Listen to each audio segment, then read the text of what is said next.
Hello, Doug. Yes. Guy McPherson calling. How are you? Hey, what's up, guy? Haven't talked to you in a while. It's been a while, yeah. Where are you, by the way? I'm cooling off my flip-flops at the pool in Arizona. It's in your home in Bisbee?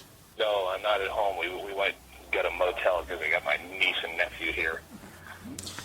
See, you do love At my kids. house, so I had to bring them to a motel where we had a pool. I'm sneaking a cigarette away from them. So you got your Cross Canada tour. That's starting soon, right? Back east? Yeah. It starts Halifax. You say it's a better, or at least an audience more suited to what you do, not, Right. rather than just going into being the anonymous act in a comedy club. Right, yeah, no one's going to walk into the clubs I'm playing randomly like they would in a comedy club. Yeah, but is it a bit of a problem because of your reputation that you attract the wrong type of fan? Well, I attract so many different types of people. If you see my audience in any of these rock and roll clubs, you got everything from school shooters to disgruntled attorneys, and it's just a really strange dichotomy. Doing these clubs, you weed out the weak, so you don't have bachelorette parties. You don't have as many problems from people that don't know what they're expecting to see, that should just show up. Yeah. But you do get problems from people who, they just listen to the fuck, and they don't hear the point. Yeah. I get a lot of drunks. I got a reputation as a drunk somehow. How did that happen? Yeah, I don't know. Yeah. You get a lot of people that just show up on drugs, and you get the drunken, drug-fueled crowd that just wants, hey, come out and do acid with us. We'd love to do acid with you. And then you get the people that really care about the social aspects of the show, and that don't drink or Yeah. So it gets weird in that way. It's kind of like having a family function where you get your drunken cousin, and then you have your uptight aunt, and you're the one common denominator where you're spinning plates trying to get everyone to get along. Do you purposely avoid topics that your fans already agree with you on? Like, I know, this is what I'm trying to say, is like when you were in Ireland and you made the ugly Irish woman thing, and then when you were in England and talked about the monarchy, like, you tend to like needling even the people who know what to expect from you, right? Like, you don't just like to play it safe. Well, you have to understand, over 20 years, people have come to expect a lot. It's not necessarily in play anymore. Someone heard you on YouTube for the first time not knowing that bit is 12 years old. Yeah. So, they come thinking you're just going to talk about fist fucking all night. They think it's all dick jokes. So when you have a library that big that people are just getting attuned to now, people who know what to expect don't know what to expect. Yeah, but... They might be coming because they heard some shit that you did, transvestite hooker. Well, I'm 43. I don't spend a lot of time banging street horse for fun, drunk, cruising around with my buddies. You don't. So if you're expecting that, recent stories, they don't exist. But, okay, so is it harder now because anyone at your show is probably unshockable? Like, your intention isn't to shock. I know you love looking at each, you don't toe any party line, I know that. Well, it's harder now on me. Yeah. But not necessarily the audience, only because I have self-doubt, and I go, oh, geez, I don't want to do this. I've talked about this too much. But I always come in with the assumption that everyone at the show has been at every show for the last 20 years, which is not true, and I know that logically. So yeah, but that's what keeps you fighting, and that's what keeps you funny. Once you get comfortable, that's when you start to suck amazingly. I've seen it happen, and now I see how it could happen to me. There's topics that people yell out, "What about this? I can't wait to hear your take on Michael Jackson dying," and you go, "There's no take left on that." Right. Every joke was spent about that guy while he was still alive and way younger. I want to hear your take on the oil spill. Well, I don't fucking live there. I don't give a shit. Well, that's your take. Yeah. Right now, I talk about what interests me, and normally if you do that, then people see that you're enjoying yourself, and they do as well. So if I give a shit, it's just when you go, oh, now I feel like I should have a joke about this subject just because it's in the news, even if I don't give a fuck, and that's where you start delivering shitty material if you think that they need to hear it, but you don't want to say it. Do they get upset, like when people are shouting out, hey, what's your take on this? Because they expect you to have a certain way of thinking like them, that if you have the opposite way of thinking, do they get upset about that, or is that just they don't care? Yeah, but again, there's so many different people in any audience. Yeah.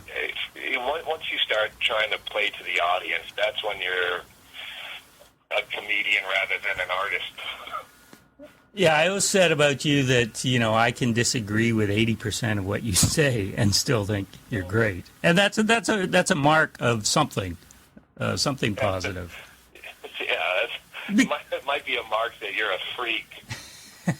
Well, no, I mean, like I say, people throw out, oh, he's like Hicks or Carlin, and I think the difference between you guys is that you have a greater sense of humility, or you knock yourself. You don't just tell us what to think, you tell us why you think it, and it's more personal, I guess. Not you should. Well, yeah, and I'm not comparing myself by any means, but the Bukowski you would read, and he's talking about raping women and punching girls in the face and puking on a one-legged whore. and you go, I enjoy the writing. Exactly. You don't read it because you go, you know what? Thank God someone stood up for raping women. Yeah.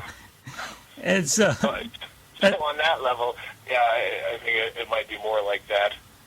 Yeah, you're a poet, as they say. You're pretty much an open book too. Is there anything that you don't share with us, or that we don't know, or that you'd rather? The problem is you get older when you get naturally more boring. Then you go, wow, I can't be. I mean, people laud me for my honesty, but when the honesty is, I'm tired, I don't want to be here. Yeah. Pretty much bored with this fucking business tonight. I don't want to entertain you. They don't like that honesty. Yeah, but that doesn't stop you from saying it.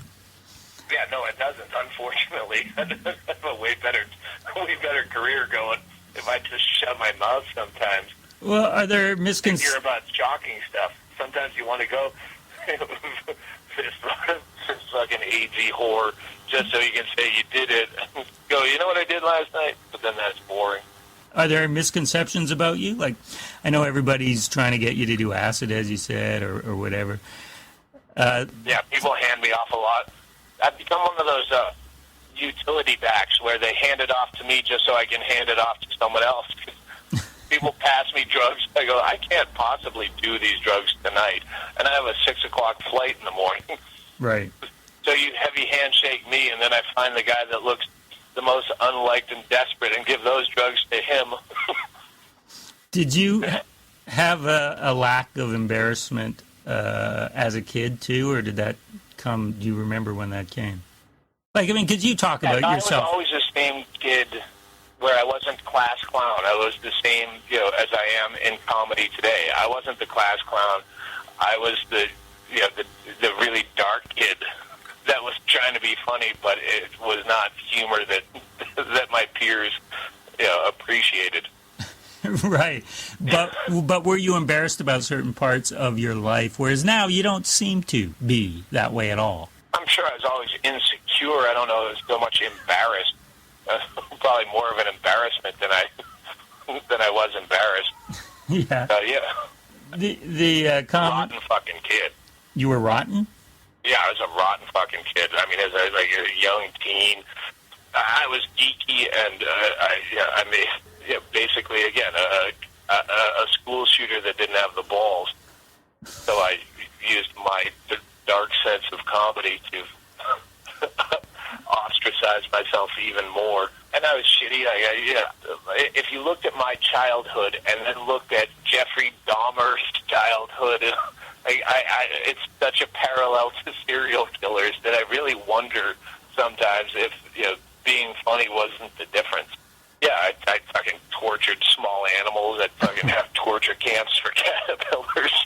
Really? Put fucking toads in microwaves. Yeah, my cat died. Like, I had that boundary. All right, this cat looks like it has feelings and it's cute.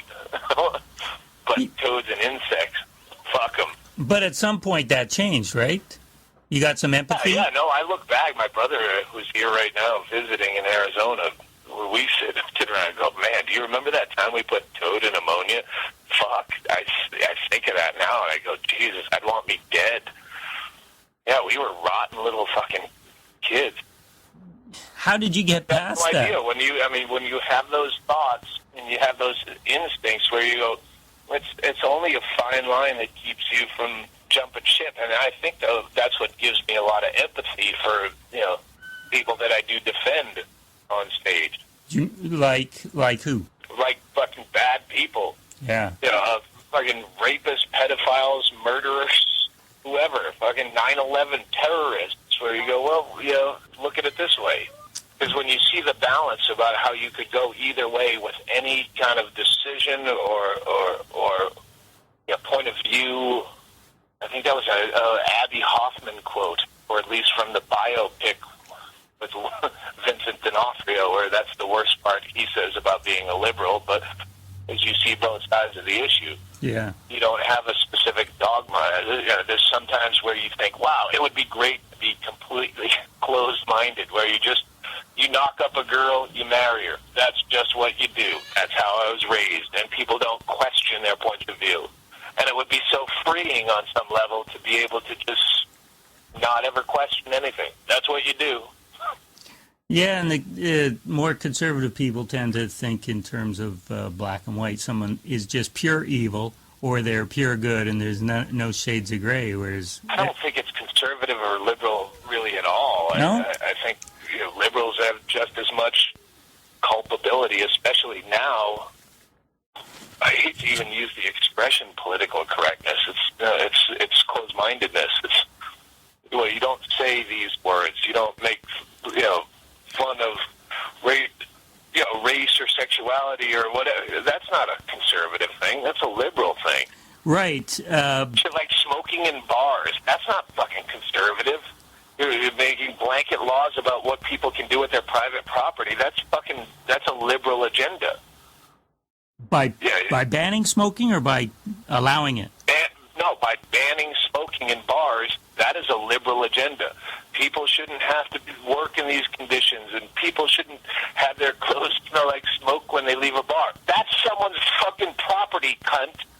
You can't walk into someone else's property and tell them what to do with it.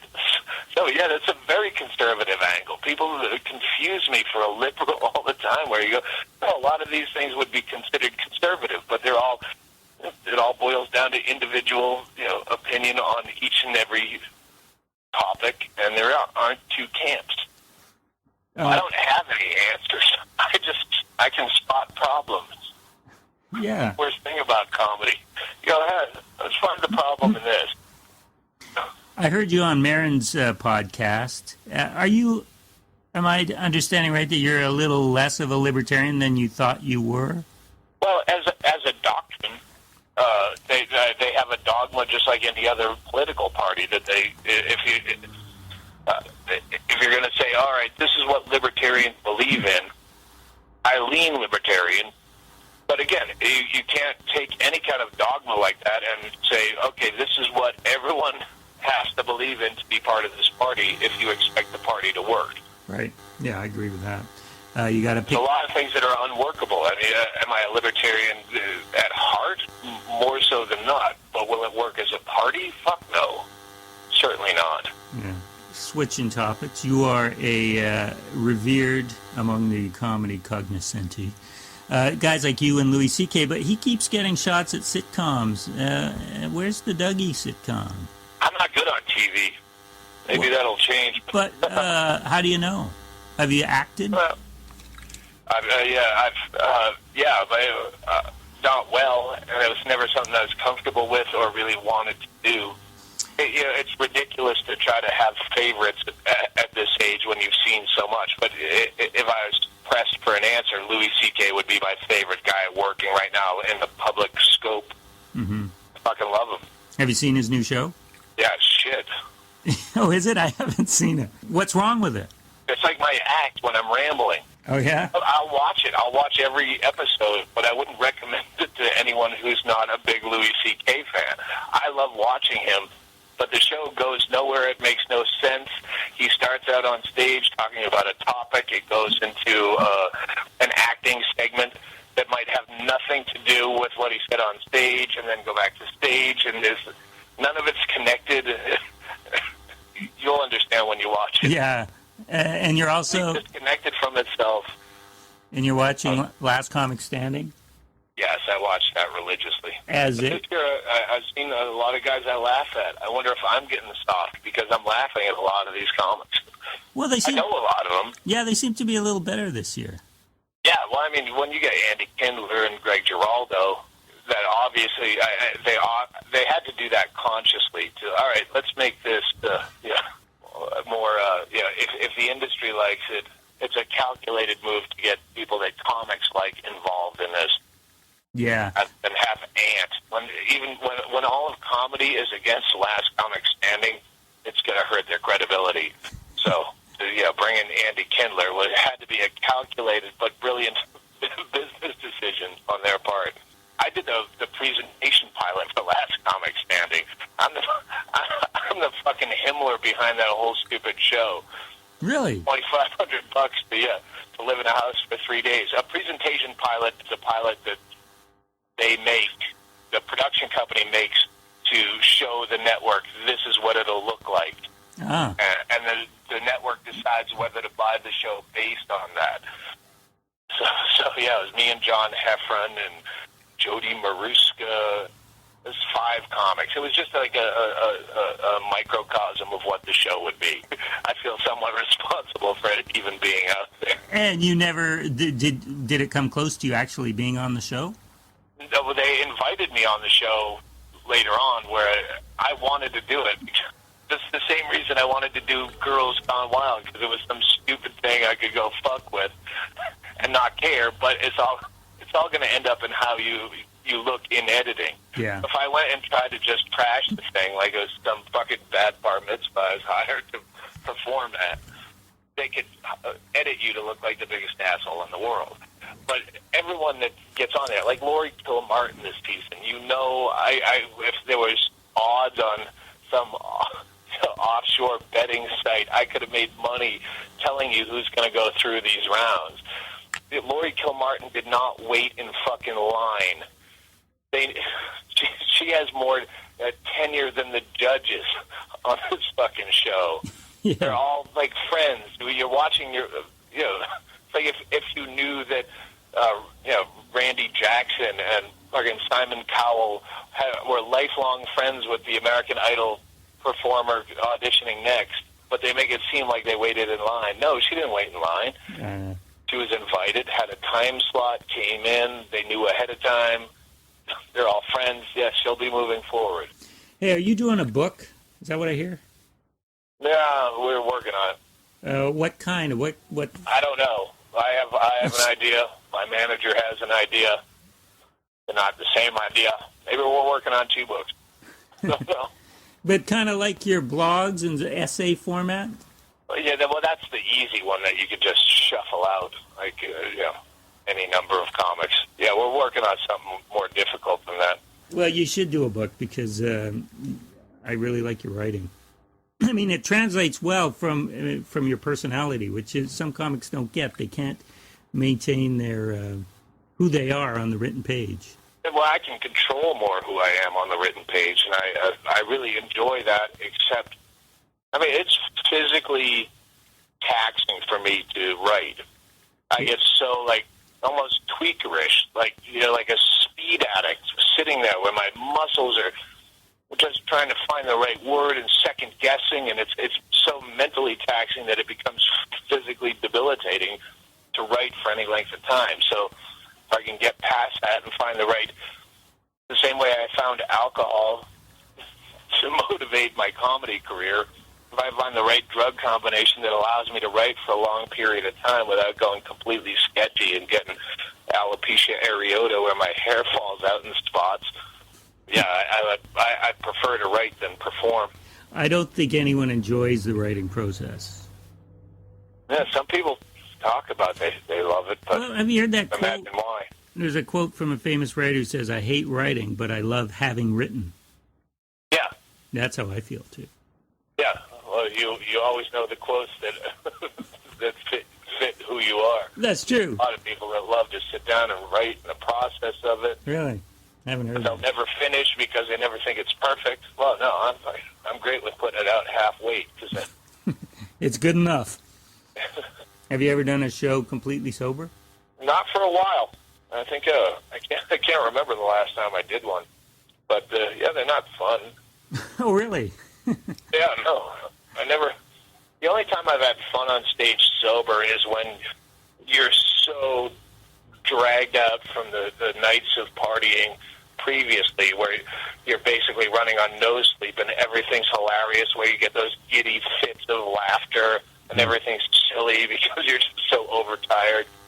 Yeah, that's a fun place to be on stage, where you don't need drugs, but it's still because of drugs or alcohol or Right. sleep deprivation. Are you really doing an end of the world tour in 2012? No, I don't. Yeah, What people is put this? shit. I got to figure out that fucking Wikipedia and make it a priority. Yeah, how does that... So that just came out of nothing.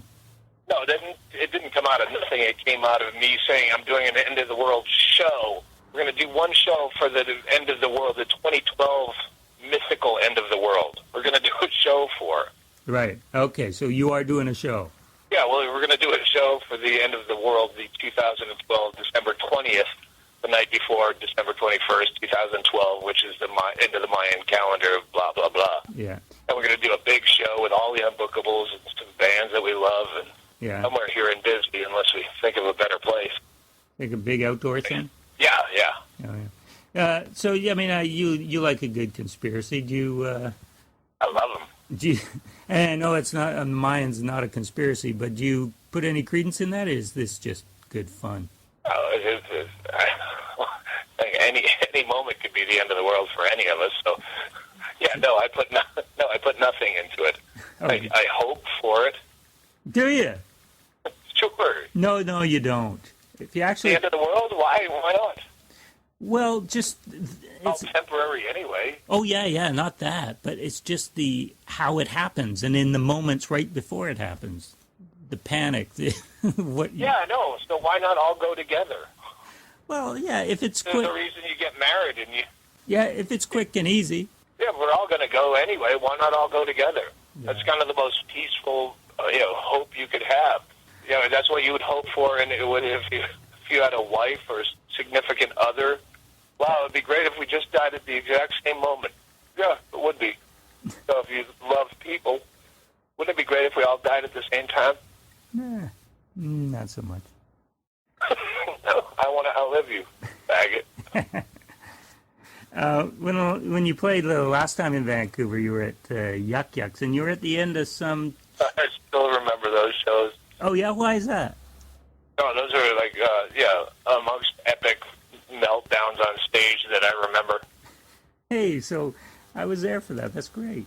But you were at the end of one chunk of material and hadn't yet developed a new chunk, or at least that's what you were saying. Does that ring a bell? Oh, yeah, no, well, chunk, but, everything in your set you're tired of saying, and nothing that you are trying to say is really working out, and then you're at Yuck Yucks, and that fucking faggots, you can't drink on stage, and I was already beyond that, where I don't need these gigs. Why am I trying to pretend to drink a fucking orange juice on stage and trying to sneak vodka in it and dealing with managers and their fucking rules, and I don't need to do this. So, yeah. Was that one of the gigs that got you to realize I want to get out of comedy clubs? I'm sure it was. I know it was in that time where I was starting to do rock and roll clubs more often than not, because we were going down to Seattle to do other shit. And I was cheesed off, and I took it out on everyone, including myself and my act and my credibility. But, So when we see you in a couple weeks, what are, you're gonna just make amends, aren't you? no, fuck that. I'm not going to be a Yuck Yucks. Yeah. If anything, I'll cast aspersions on Yuck Yucks and make it seem like it was their fault. The landscape is so wide open for those guys to all be out of business. You have all the technology and the access to your own fan base in the world.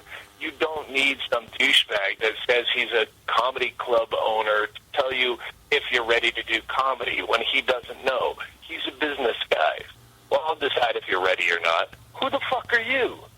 But you don't need them anymore. You have Facebook and you have YouTube and you have all that shit. You can make your own way. But you have to be at a certain level, don't you? But you can get to a certain level. I mean, again, my fucking my 10-year-old nephew that's here with Asperger's that makes him look like a 5-year-old is showing me YouTube videos of people who have fucking to do nothing on YouTube with, 2.7 million hits. If you're that funny, then you can get in the business without comedy club bookers. Point is, 98% of comics aren't that funny, and they get by on comedy club bookers. Hey, are you gonna ever think about doing a podcast? I know you hosted a radio show. Everyone's doing podcasts. Yeah, we thought about podcasting. I'm not against it. Yeah, I don't really know how it works. No. Again, you get to that age where you turn into your grandmother that can't figure out how to set an answering machine up. Yeah, someone would help you figure it out, and I'm sure yours would be one of the most popular ones. Well, that's one of the few drawbacks to living out here in the fucking sticks, town of 6,000 people, is you don't have all those, that knowledge to draw from. You're in L.A. and I want to do a podcast. Well, there's some open micer who reveres you that would be glad to set all that shit up for you just for the experience of doing it. Ah. And now, but you in L.A. you couldn't find someone who could fix a toilet. So here it's the opposite. Right. L.A. I could find. Oh, you need someone a dominatrix that can yodel. Well, I know a couple of girls. But someone who can, do your cabinets? No, not a soul. Or make a turquoise belt buckle. Right, yes. So it's the opposite here. Yeah. But, okay. Yeah, well, I don't know what we're going to do. I just try to enjoy my days now.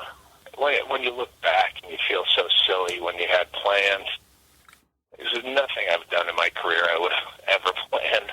Oh, yeah. The man show is not a long-term goal. It's all the shit, everything you do just kind of sneaks up on you. So now you're just at that place where you just do whatever you do. Yeah, I did the BBC show last year and had no idea it was coming. That's probably the best. Yeah, everything we do. Here's this stupid idea. Let's try this. Yeah, if we write a book, it'll probably sit in a fucking, a drawer somewhere. Or have 1 million notebooks full of ideas that, actually, they were never funny. Comedy notebooks are like thrift store shopping, where you write down 100 things, and one of them might be worth a quarter. So, it's all just enjoying our day, trying to have fun with it. And Canada coming up, and I'll see you in a couple weeks, or the 25th, I think you're in Vancouver. Yeah, I'm sure you are. I am, because it's not something I've done intensively. Everywhere else, I feel like I've been there before. Oh, yeah, so, I mean, you've been Vancouver, Toronto, Montreal, but are there other stops along the way that you've never been to Halifax, I've never been to Kamloops, I've never been to Regina, and the other ones, Calgary, Winnipeg, and Edmonton. I've been to just on that one tour where I was opening for Nick DiPaolo and fucking whatever that black chick was. And, oh, yeah. The other towns I've done 7 minutes in 12 years ago. Right. So with the exception of Vancouver, it's all, like doing triple gigs again, only for good money.